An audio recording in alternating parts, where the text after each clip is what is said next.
우리가 믿음을 갖고 하나님을 신뢰하고 살아가지만 기다리는 것이, 인내하는 것이 결코 쉬워지는 것 같지는 않습니다. 하지만 우리의 인생은 인내의 연속이라고 해도 과언이 아닙니다. 씨를 뿌리면 반드시 인내의 과정을 거쳐서 열매를 얻기 때문에 그것이 창조의 법칙이고 창조의 주인이신 하나님의 법칙이라면 모든 열매를 위해서는 당연히 인내라는 시간을 가져야 합니다. 그래서 우리 교회는 당연히 인내를 말할 수밖에 없습니다.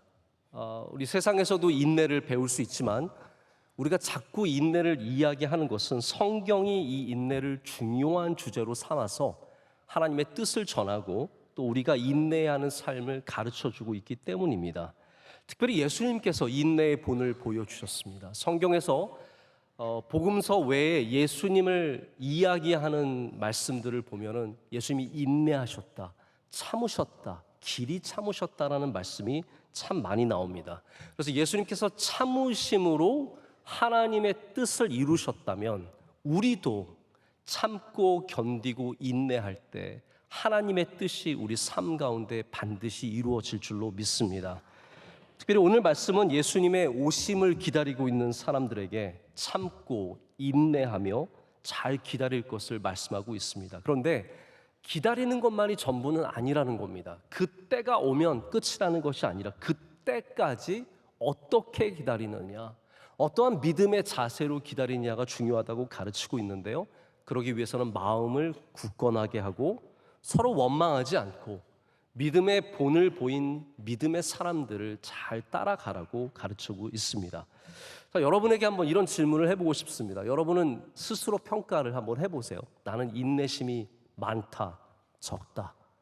제가 특별히 손을 들라고 하진 않겠습니다. 여러분 스스로 어떻게 평가하십니까?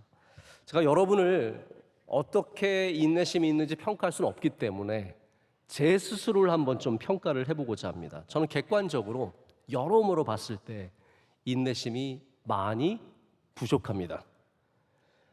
저는 이렇게 줄을 서 있을 때 제 줄이 느리면 굉장히 갈등을 갖습니다. 저 줄로 옮겨갈까? 이 줄에 계속 서 있을까? 저는 여러 가지로 인내심이 부족합니다. 천천히 움직이는 건 다 싫어합니다. 나무늘보라는 여러분 동물을 아시죠? 나무늘보가 걸어가는 걸 보면요, 정말 억장이 무너질 정도로 답답합니다.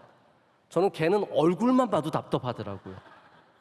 도로에서 천천히 움직이고 있는 차를 보면은 굉장히 힘듭니다. 또 이야기를 할 때 어떤 분들은 본론을 얘기를 안 하고요, 뭘 뺑뺑 돌려가지고 말을 길게 해요. 그러면 좀 제발 좀 빨리 좀 그냥 얘기를 했으면 좋겠다는 마음이 들 정도로 저는 모든 면에서 굉장히 인내심이 부족합니다. 근데 여러분들은 제가 그런 줄 잘 모르실 거예요. 왜냐하면 잘 숨기고 사니까요. 그런데 하나님은 아시죠. 하나님은 제 깊숙한 곳에 있는 그 답답함을, 그 인내하지 못하는 마음을 누구보다도 잘 아십니다. 제 인내심의 부족의 모습은 단순한 성품이 좀 다르다, 좀 급하다, 이거의 문제를 떠나서 저는 이걸 영적인 문제라고 생각합니다. 제가 영적으로 성숙하지 못했기 때문에, 제가 영적으로 교만하기 때문에 그러한 인내하지 못하는 모습을 갖고 있죠. 하나님 아시기 때문에 저에게 인내를 가르치시기 위해서 여러 가지 일들을 꼭 마련해 주시더라고요. 이번에 제가 아프리카에 선교 여행을 잠깐 다녀왔는데 선교 여행을 간 목적은 여러 가지가 있었지만 제가 결과적으로 보면 하나님께서 저에게 인내의 훈련을 주신 게 아니었나라는 그런 나름대로의 결론을 내렸습니다. 제가 처음에 이 과정을 겪으면서 참 어렵고 힘들었지만 이걸 중간에 이게 인내의 훈련이구나라는 것을 깨닫는 순간 모든 것이 좀 달라졌어요. 처음에 답답하던 마음, 어려웠던 마음들이, 그 고통이 사라지고 내가 어떤 마음을 가져야 이 인내의 시간을 견딜 수 있는지를 생각해보고 경험하게 되는 아주 좋은 기회가 되었습니다. 저는 그래서 오늘 이 본문 말씀을 통해서 하나님께서 저에게 주셨던 인내의 훈련을 여러분과 함께 좀 잠시 나누고자 합니다. 제가 이번 아프리카 가나라는 곳에서 참석을 한 글로벌 크리스천 포럼은 제가 오래전부터 섬기고 있는 선교기관인데 6년 전에 컬럼비아 보고타에서 글로벌 게더링이라고 하는 큰 대회를 갖고 6년 만에 이제 아프리카 가나에서 대회를 열게 되었습니다. 근데 모든 예배가 그렇듯이 오기 전에, 가기 전에, 가는 중에 이미 저는 어떤 성령의 임재하심과 어떤 성령의 함께 하시는 경험들을 갖게 되었습니다. 거기에 이제 인내의 훈련이 있었던 거죠. 제가 잠깐 가나를 좀 설명을 해야 되는데요. 가나는 우리나라에서 굉장히 먼 나라입니다. 서아프리카, 그러니까 우리는 동아프리카가 우리에서 가까운 곳입니다. 예를 들어서 에티오피아 같은 경우는 동아프리카에도 가장 끝에 있기 때문에 우리나라에서 가장 가까운 아프리카 나라 중에 하나입니다. 거기는 게다가 직항이 있습니다. 하나님께서 우리 교회 주신 은혜 중에 하나는 뭐냐면요, 우리가 뭘 하는 곳에 하나님께서 꼭 길을 뚫어주세요. 그래서 저희가 원주에 수양관이 있는데 저희가 예전에는 굉장히 힘들게 갔지만 어느 순간에 하나님께서 거기 앞에 톨게이트를 딱 바로 그 앞에 내주셔서 얼마나 요즘 편하게 가고 있습니까? 에티오피아도 마찬가지입니다. 에티오피아 참 먼 나라인데 하나님께서 에티오피아는 우리나라에 몇 안 되는 직항이 있는 아프리카 국가입니다. 게다가 공항에서 내려서 10분이면 저희 병원에 도착하니까 얼마나 은혜가 있습니까? 근데 가나는 안 그렇습니다. 아주 먼 나라입니다. 우리나라에서 비행 시간만 따져도 17시간 걸리는 곳이고 직항이 없기 때문에 이스탄불이나 에티오피아나 두바이를 거쳐서 가야 합니다. 제가 이제 비행기를 고르다 보니까 가장 빠르고 가장 저렴한 그것이 바로 이제 두바이를 거쳐서 가는 비행 스케줄이었습니다. 제가 그래서 지난주 화요일, 이번 요 전 화요일이 아니라 그 전 화요일 날 밤에 비행기를 타고 갈 때만 해도 아무 걱정이 없었고 순조로웠고 모든 것이 잘 되던 상황이었습니다. 자, 그런데 두바이 상공에 이르렀는데 저희가 착륙을 하지 않고 무려 3시간 반을 그 위에서 계속 뺑뺑 돌고 있었습니다. 내리질 않는 거예요. 3시간 반이나. 여러분, 다 왔는데 안 내리면 이게 사람이 힘듭니다. 겨우 내렸는데 그 또 내려서 착륙해서도 될 데가 없다고 1시간 반을 그 이륙장에서 착륙장에서 머물러 있으면서 기다림의 연속이었습니다. 그 과정 가운데 이미 제가 타야 할 비행기는 떠난 상황이에요. 제가 내리자마자 얼마나 당황스러웠는지 모릅니다. 기도도 많이 했죠. 여러분 아셔야 되는 게 하나님께서 우리의 기도와 전혀 상관없게 역사하실 때가 있으십니다. 제가 아무리 하나님 저 선교 갑니다. 하나님 저 놀러 가는 거 아닙니다. 하나님 지금 아프리카 가나에 선교 가는 건데 이러시면 안 되죠. 제가 그 기도 많이 했습니다. 근데 하나님 그렇게 하시더라고요. 내려서 보니까 아직 출발을 희한하게 안 했어요. 그래서 보니까 거기 30분 후에 출발로 돼 있는 겁니다. 그래서 내리자마자 제 짐을 들고 정말 한 1.5km 되는 곳을 뛰어서 갔습니다. 계속 뭐 전속력으로 뛰지 못했고 멈추지 않고 계속 뛰어갔습니다. 끝까지 뛰어가서 헉헉거리면서 딱 도착했을 때 그때서야 비로소 어떤 상황이 벌어지는지 알 수 있게 되었는데 정말 모든 것이 혼돈의 상황이었습니다.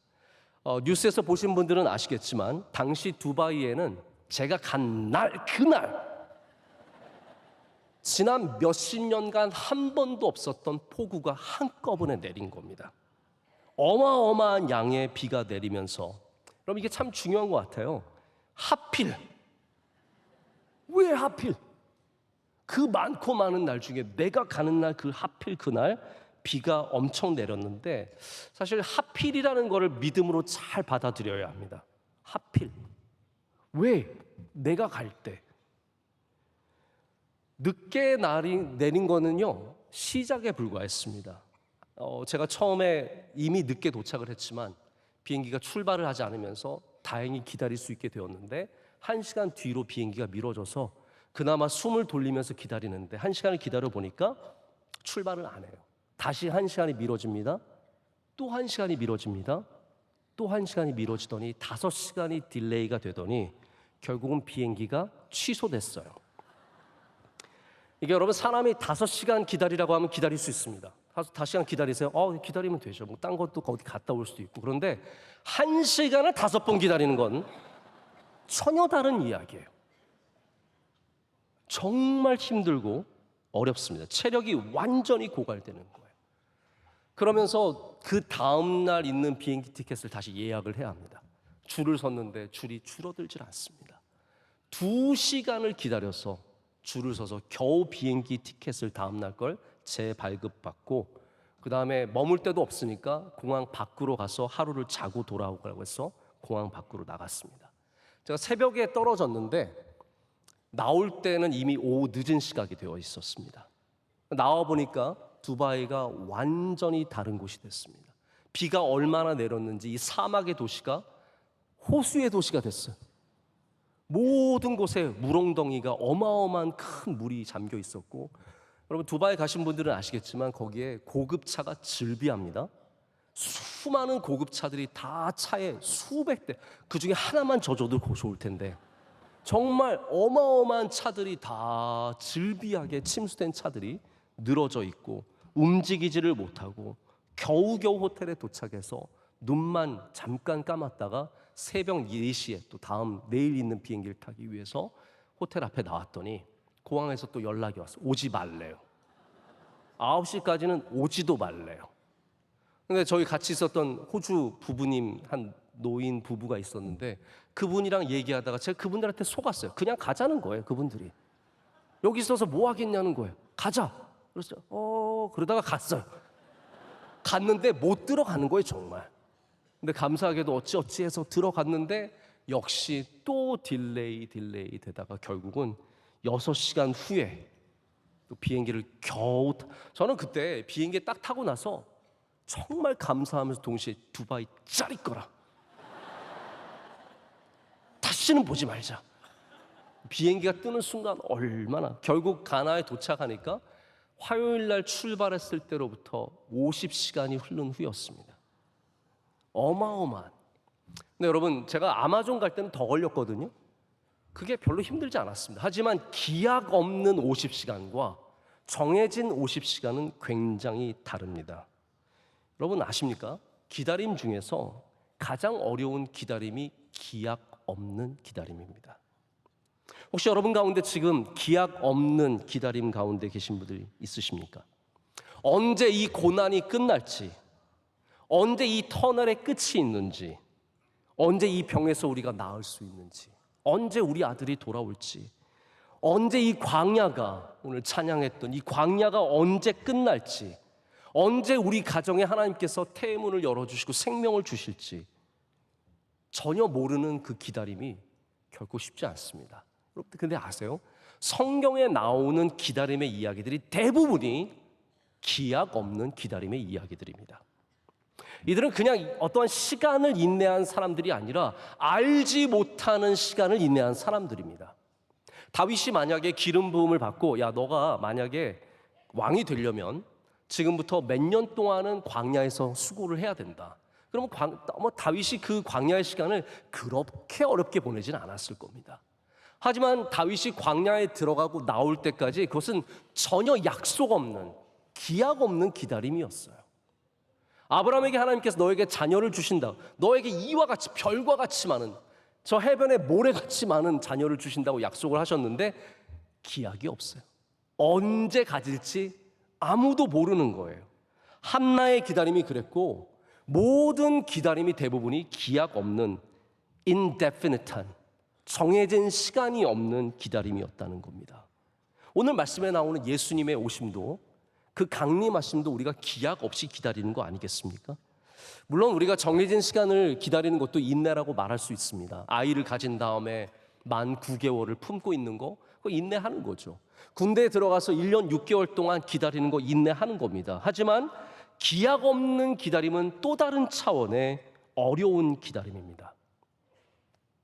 여러분, 그 기약 없는 기다림을 우리가 어떻게 감당해야겠습니까? 우리는 믿음의 자세로 그것을 감당해야 하는데, 마냥 기다리는 것이 아니라 믿음의 자세로 기다려야 하는데, 오늘 말씀은 그것을 먼저 마음을 굳게 하라, 마음을 굳게 하여서 기다리라고 그렇게 우리에게 가르치고 있습니다. 제가 공항에 있으면서 사람 공부를 참 많이 했습니다. 정말 수많은 사람이 여기가 허브 공항이기 때문에요. 뭐 온 세계의 모든 사람이 다 모이는 곳입니다. 별의별 사람들이 다 있는 곳인데 그분들의 반응을 제가 보면서 야, 이렇게 반응할 수 있구나. 참 많이 도전이 되었습니다. 정말 많은 사람들이 또 질서 있게 저를 포함해서 질서 있게 다 인내하면서 기다리는 사람도 있었는데 그 중에는 정말 짜증내고 화내고 뭐 별의별 소리를 지르면서 기다리는 사람들도 있었고 뭐 혼자 앉아서 울그락불그락 하는 사람, 전화하면서 계속 불평하는 사람, 별의별 사람들이 다 있었어요. 근데 특별히 제 눈에 띄는 한 사람이 있었는데 이분은 누가 봐도 좀 부자처럼 보여요.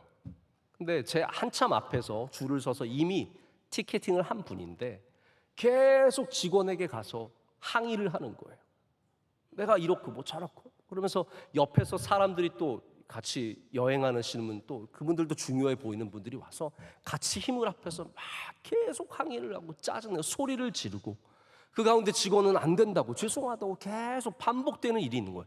그러다 보니까 우리 뒤에 서 있는 사람은 우 이제 그만 좀 하라고 제발 우 그러면서 그만하라고 하는데 그것과 상관없이 계속 그 다음 날 제가 참 당황했었는데요. 그분을 똑같은 비행기에서 만났어요.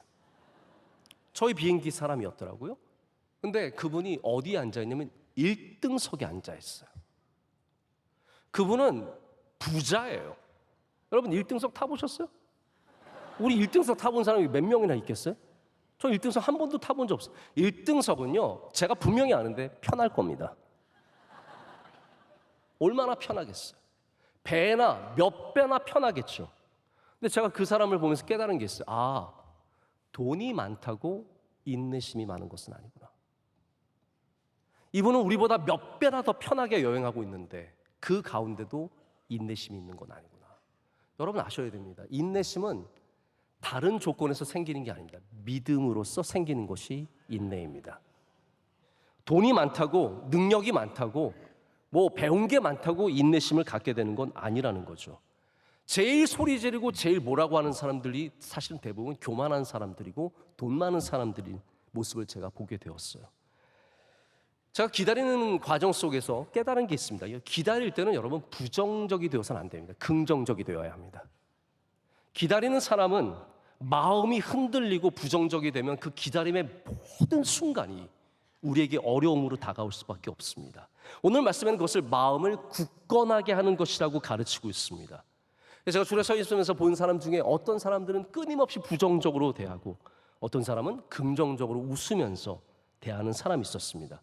근데 사실 저도 처음에는 힘들었죠. 왜 안 힘들었겠습니까? 이미 비행기가 오래 걸려서 내렸고 뛰어와서 취소되었고 그 가운데 티켓팅을 다시 하면 이 마음이 얼마나 어렵겠습니까? 근데 제가 기다리면서 한 가지 놀라운 은혜를 얻었는데 제가 나 긍정적인 마음을 가져야 이런 게 아니었습니다. 제 마음에 어떻게 보면 하나님의 성령의 바람이 한번 분 것 같아요. 성령의 바람이 한번 이렇게 싹 불고 나니까 나쁜 마음들은 다 날려져 버려간 거고 이 마음에 하나님께서 건강한 마음을 주시는 거예요. 이거를 감당할 수 있는 마음을 주시는 거예요. 생각해 보니까 내가 언제 혼자서 이렇게 여유 있는 시간을 가져볼 수 있을까? 이 시간에 좀 성경도 읽고 기다리면서 이메일도 좀 체크하고 보내지 못했던 문자도 보내고 그리고 안 했던 인스타그램도 하고 그리고 그걸 다 해도 시간이 남더라고요. 긍정적이 되는 거예요. 시간에 얽매이지 않고 서 있으면서도 힘들지만 자유함이 있었고 하나님이 인도하시는 믿음을 가지니까 평안함이 있는 거예요. 심지어는 웃음도 나더라고요. 약간 허탈한 웃음 아시죠? 웃음까지 나는. 더 귀한 것은요, 제 마음이 굳게 서니까 다른 사람들을 대하는 태도도 달라집니다. 다른 사람에게 원망과 짜증을 내는 것이 아니라 격려하고 돌볼 수 있는 마음이 생기더라고요. 함께 줄에 서 있는 영국 자매가 있었는데 맨체스터에서 왔대요. 그리고 맨체스터에서 오면 우리는 당연히 그 질문을 해야 합니다. Do you know 박지성? 그것부터 시작을 해서 여러 가지 대화를 하다 보니까 이 자매가 아버지가 인도네시아 발리에 여행을 갔는데 거기서 사고를 당해서 중환자실에 지금 있다는 거예요. 그래서 아버지를 만나기 위해서 가는 중에 지금 어려움을 당한 거예요. 그런 얘기를 서로 나누면서 위로하면서 격려하면서 괜찮을 거다. 반드시 나으실 거다. 가서 잘 감당해라. 제가 마침내 저희 티켓팅을 해주는 직원 앞에 갔을 때 그 직원은 이미 수시간을 그것만 하고 붙잡고 있는 거예요. 사람들 와서 짜증내고 미안하다고 하고 줄 서 있으라고 하고 줄은 줄지 않고 그 가운데 티켓팅을 하는 청년이었는데 키가 큰 인도계 청년이었어요. 제가 그 사람을 보자마자 그 얘기했어요. 내가 거기 줄을 오래 서 있었는데 가만히 보니까 너 아무것도 못 먹었더라. 너 어떻게 안 먹고 일을 하겠니? 점심 꼭 챙겨 먹어라. 너 고생하지 않니? 그랬더니 그 친구가 눈물이 글썽하면서 저에게 막 큰 손을 내면서 악수를 청하면서 나에게 그런 말을 해서 너밖에 없다. 자, 그때가 기회라고 생각하고 나 혹시 1등석 안 되겠니? 근데 안 된대요. 뭐 짤이 없습니다. 뭐 안 되는 건 안 되는 거예요. 절대로 안 된다. 그건 안 된다고 하면서 다시 이제 사무적인 태도로 돌변하더라고요. 여러분, 우리가 왜 마음을 굳건하게 해야 합니까? 왜냐하면 이 인생을 나 혼자 인내하며 사는 게 아니기 때문입니다. 우리 모두가 인내의 자리에 있거든요. 우리 중에 인내하지 않는 사람이 한 명도 없거든요. 우리 모두가 다 이 혼돈 속에서, 이 어려움 속에서, 알지 못하는 상황 속에서 저 보이지 않는 터널 끝을 향해 가고 있는데 다 얼마나 힘들겠습니까? 그러나 내가 하나님 주신 믿음으로 마음이 굳건해지면 나만 인내하는 것이 아니라 함께 인내하는 사람들을 격려하고 돌볼 수 있는 마음이 생기기 때문입니다. 여러분, 우리 그리스도인들은 이 세상에 그러한 인내하는 사람들 되어야 할 줄로 믿습니다. 반대로 우리가 갖지 말아야 하는 자세가 있습니다. 그것이 바로 원망의 자세입니다. 어려울 때 우리는 자동적으로 누군가에게 무엇인가에게 책임을 묻고 싶어 합니다. 원망의 대상을 찾습니다. 자신을 원망하든 남을 원망하든 사실 그게 쉽습니다. 그게 본능적입니다. 그런데 오늘 말씀은 뭐라고 우리에게 말하고 있냐면 형제들아 서로 원망하지 말라라고 말하고 있습니다. 원망은 방금 말씀드린 것처럼 다른 것에서 책임을 찾는 겁니다. 이스라엘 백성들이 광야에 나갔을 때 그들이 배가 고파왔습니다. 분명히 뭔 챙겨갔겠지만 광야는 그런 곳입니다. 광야는 내가 가진 것이 다 떨어지는 게 광야입니다. 내 힘도, 내 양식도, 내 능력도 다 떨어지는 광야인데 그러니까 광야에 가서 음식이 당연히 떨어졌죠. 백성들이 광야에서 음식이 떨어졌을 때 원망의 대상을 찾는 겁니다. 우리를 이렇게 만든 사람이 누구냐? 우리가 애굽에 있었으면 고기가마 옆에서 고기를 찍어 먹었을 텐데 그러면서 모세와 아론을 원망하기 시작하죠. 여러분, 우리가 인내의 장소에서 하나님을 만나지 못하면 광야가 하나님을 만나야 하는 곳인데 원망만 하게 되면 자꾸 사람들을 향해서 짜증을 내기 쉽습니다. 여러분, 그래서 광야에서는 인내의 자리에서는 하나님을 만나야 해결이 됩니다. 내 인생이 이렇게 된 것의 책임을 다른 곳에서 찾는 거죠. 내가 부모님 잘못 만나서 남편 때문에, 아내 때문에, 자녀 때문에, 정부 때문에 별의별 책임을 돌립니다. 그것을 바꾸는 시각이 하나님의 뜻이 여기 있다는 것을 믿을 때입니다. 하나님이 이곳에 함께 하신다는 생각을 가질 때 우리의 생각이 바뀝니다. 저도 처음에 왜 원망하지 않았겠습니까? 내가 왜 화요일 날 저녁에 출발해서 내가 화요일 날 출발만 안 했어도 제가 화요일 날 출발한 이유는 다른 이유가 아니었어요.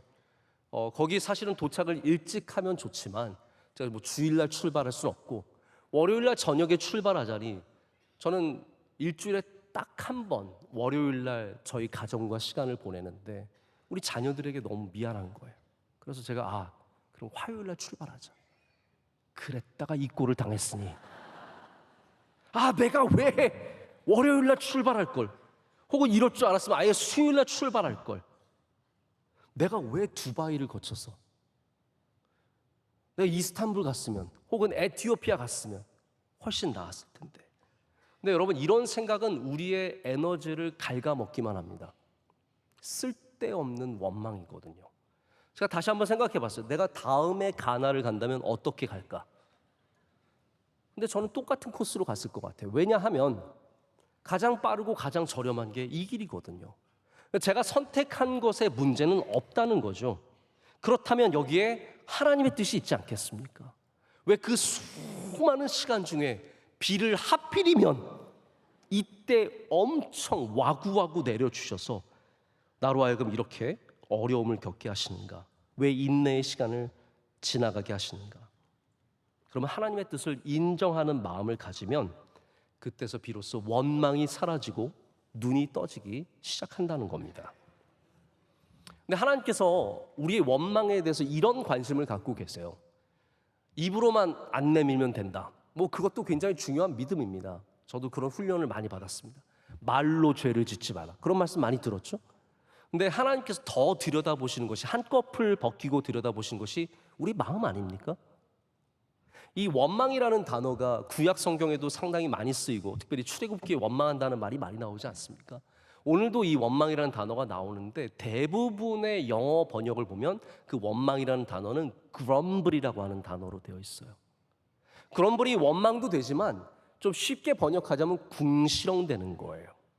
궁시렁대는 거는 소리를 내어서 비판하는 것이 아니라 내 안에 이 마음에 문제가 있는 거거든요. 속에서 계속 끊임없이 무엇인가를 불평하는 마음, 그게 바로 원망이라는 겁니다. 우리가 하나님의 뜻을 발견하면 우리는 입술로만 죄를 짓는 것이 아니라 우리 마음의 변화를 갖게 된다는 거죠. 그러면 진정으로 궁시렁대지 않는, 그럼블하지 않는 그런 믿음의 자세를 갖게 됩니다. 여러분, 인내할 때 원망하지 않으시기를 축복합니다. 마지막 세 번째 자세는 인내의 모델을 기억하는 겁니다. 제가 이 기다림이 불편한 마음에서 배움의 마음으로 전환되는데 저에게 도움을 주신 분이 계십니다. 제가 평소에 교제하는 한 귀한 목사님이 계신데 이분은 저와 나이도 뭐 비슷하고 목회도 아주 잘하시는, 훨씬 뛰어나신 분이신데 제가 이분을 보면서 늘 귀하게 생각했던 게 뭐냐면 그 긍정성이에요. 이분이 갖고 있는 그 믿음의 긍정성이 있어요. 사람이 그냥 긍정적인 것과 믿음으로 긍정적인 건 달라요. 제가 처음에는 이분이 모든 면에서 긍정적이길래 저는 사실 너무 긍정적인 분도 힘들거든요. 혹시 그런 분들 만나보신 적 있으세요? 지나치게 지나치게 밝고 항상 이렇게 공중에 떠 있는 분들은 좀 이렇게 땡겨서 땅에다 내려드리고 싶거든요. 이분은 그런 분이 아니라 항상 하나님이 주신 평안이 있는 분이에요. 제가 한 번은 목사님 이렇게 집회를 많이 다니시고 이렇게 힘드신데 어떠세요? 목사님 저는 그게 거짓말이 아니라 목사님 저는 기쁩니다. 하나님께서 저에게 이런 기회를 주신 것만으로도 얼마나 기쁘고 감사한데요. 저는 그 말씀을 하시는 걸 보면서 굉장히 많은 도전을 받았어요. 그래서 제가 어려울 때 바로 이 시간 굉장히 기다림 속에서 지쳐갈 때 갑자기 그분이 떠오르는 거예요. 그 목사님이라면 여기서 굉장히 기뻐하셔서 하나님 저에게 이런 좋은 시간을 주시다니요 하면서 굉장히 기뻐하시면서 감당했을 것 같은 거예요. 여러분, 믿음의 인내에 본이 있다는 게 얼마나 중요한 일인지 모릅니다. 성경에 히브리서 11장을 보면은 믿음의 사람들을 쭉 열거합니다. 그들 중에는 뭐 아브라함, 사라, 그 뒤에 수많은 사람들이 나오죠. 여러분, 믿음의 사람들의 공통점이 뭔지 아십니까? 참는 거예요. 인내하였다는 거예요. 그래서 12장으로 넘어가면은 이 허다한 증인들을 기억하라고 하면서 우리에게 권해주는 말씀이 있습니다. 모든 무거운 것과 얽매이기 쉬운 죄를 벗어버리고 인내로써 우리 앞에 당한 경주를 하며, 그리고 그 다음에 나오는 말이 믿음의 주요 또 온전하게 하시는 이 예수를 바라보라. 예수님이 참으셨다는 거예요. 예수님의 길이 참으심을 기억하면서 우리도 참을 것을, 인내할 것을 말하고 있습니다. 여러분, 믿음의 정점에 바로 이 인내의 모습이 있었고 그 인내의 본을 보여준 성경의 인물들을 기억하라는 겁니다. 여러분의 삶의 자리에서 인내에 필요한 일들을 만나시면 믿음의 사람들을 꼭 기억하시길 축복합니다. 다윗을 생각해 보세요. 아브라함을 생각해 보세요. 그리고 바라기는 여러분이 누군가에게 그 믿음의 본이 되는, 인내의 본이 되는 사람이 되시기를 축복합니다. 여러분의 자녀가 우리 아버지는 정말 인내하실 수 있는 분이죠. 우리 어머니는 인내의 본을 보여주셨어. 우리 목사님이 인내의 본을 보여주셨어. 우리 권사님, 장로님이 인내의 본을 보여주신다고 말할 수 있다면 그것처럼 귀한 게 어디 있겠습니까? 말씀을 맺습니다. 제가 좀 불편하다면 불편한 옛날 유머를 하나 말씀을 드리는데, 이거는 예전에 참 우리가 선입견이 많았을 때 그냥 아무 생각 없이 농담을 만들어냈을 때 했던 얘기고요. 여기에 특별히 상처받는 분들이 없으셨으면 좋겠습니다. 그냥 제가 좀 말씀을 드리기 위해서 인용하는 것뿐입니다. 예전에 이런 농담이 있었어요. 돼지우리에 한국 사람, 일본 사람, 중국 사람을 넣으면 누가 가장 빨리 나오냐는 거죠. 우리 삼부 예배는 중국 교포들이랑 중국 분들도 많이 계세요. 제가 감수하고 말씀을 드리는 겁니다. 일본 사람은 들어가자마자 막 뛰어나온대요. 한국 사람은 들어가서 하루 정도 버틴대요. 근데 중국 분들은 들어가시면 돼지가 나온다고 하잖아요. 제가 왜 이 말씀을 드리냐면, 우리 그리스도인이 들어가면 어떻게 해야 될까? 이거 사실 더러움에 대한 어떤 선입견이 있는 그런 얘기였는데, 우리 그리스도인이 들어간다면 더러움의 문제가 아니라 우리가 인내함으로써 버텨야 되는 것이 아닐까. 여러분, 이 세상에 기독교인들이 무엇으로 많이 알려져 있습니까? 제가 사람들 농담하는 걸 들어보면 교인들은 물에 빠져도 안 죽는다. 그래서 왜 안 죽냐 그랬더니 입만 둥둥 떠가지고 안 죽는다. 이런 조크만 하고 있거든요. 우리를 향해서 갖고 있는 선입견이 그런 거라는 거예요. 저는 이게 좀 변화됐으면 좋겠어요. 그리스도인이라면 인내하는 사람으로 사람들이 인식해야죠. 우리 부장님 왜 저렇게 잘 인내하시지, 참으시지? 안수 집사님이야. 저분은 어떻게 저렇게 잘 참으시지? 권사님이야. 우리 그리스도인이 인내하는 귀한 은사가 있어야 합니다. 우리의 믿음을 이 세상에서 어떻게 증명하겠습니까? 예수 믿으세요, 예수 믿으세요, 찬송 많이 하고 그러면 우리가 예수님을 전할 수 있겠습니까? 우리가 인내할 때 예수 그리스도의 복음이 우리를 통해서 이 땅 가운데로 흘러가게 될 줄로 믿습니다. 앞으로 여러분의 삶의 자리에서 주님이 오심같이 우리가 알지 못하는 기약이 없는 indefinite한 기다림을 갖고 있을 때 오늘 주신 말씀을 기억하시면서 마음을 굳게 하시고 원망하지 말고 믿음의 본을 바라보는 자세를 가지시길 축복합니다. 기도하겠습니다. 하나님 아버지, 감사합니다. 오늘 주님의 말씀에 귀를 기울이게 하시고 우리의 삶의 자리에서 다시 인내의 줄을 붙잡게 하심을 감사합니다. 우리 바로 눈앞에 왔던 일들이 멀어지고 당장 이루어질 것 같던 일들이 엎어졌을 때 하나님 실망하고 절망하지만 우리 다시 인내로서 서게 하여 주시옵소서. 인내로서 경주에 임하는 주의 백성들 되게 하여 주시옵소서. 예수님의 이름으로 기도드립니다. 아멘.